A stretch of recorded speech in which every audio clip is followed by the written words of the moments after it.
আজকে হচ্ছে বাংলা মাসের প্রথম দিন, অর্থাৎ আজকে নববর্ষের দিন।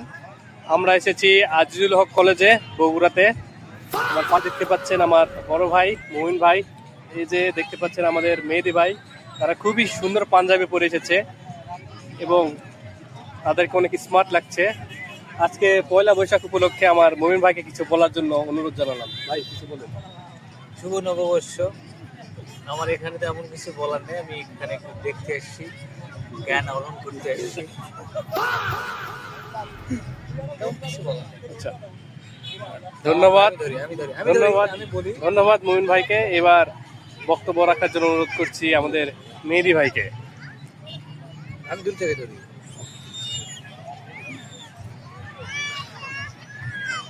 আসসালামু আলাইকুম। আমরা আসলে সবচেয়ে লজ্জিত যে আজ বাংলা মাসের পয়লা নববর্ষ 1433। আমরা সকলেই এসেছি।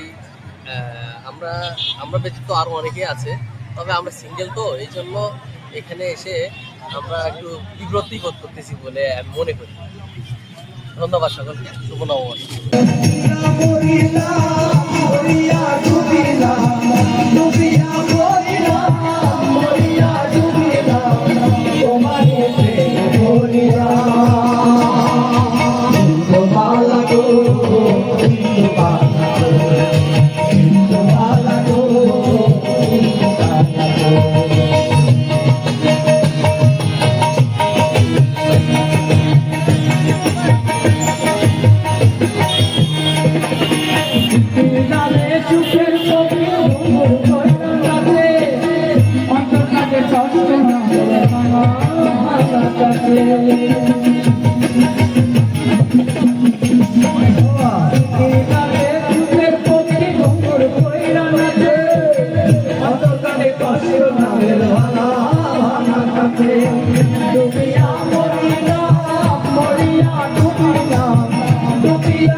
হলদিয়ার ঘাটের যুদ্ধের পর রানা একেবারে পক্ষ হয়ে গেছে বেগম সাহেবা।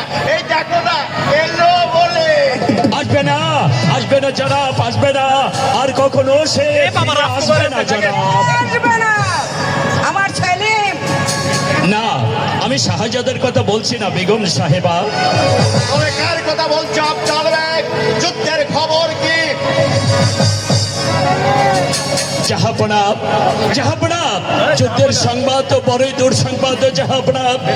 ওই শয়তান প্রতাপ সিং এর সৈন্যের আক্রমণে আমাদের বহু সৈন্য নিহত হয়েছে, এমনকি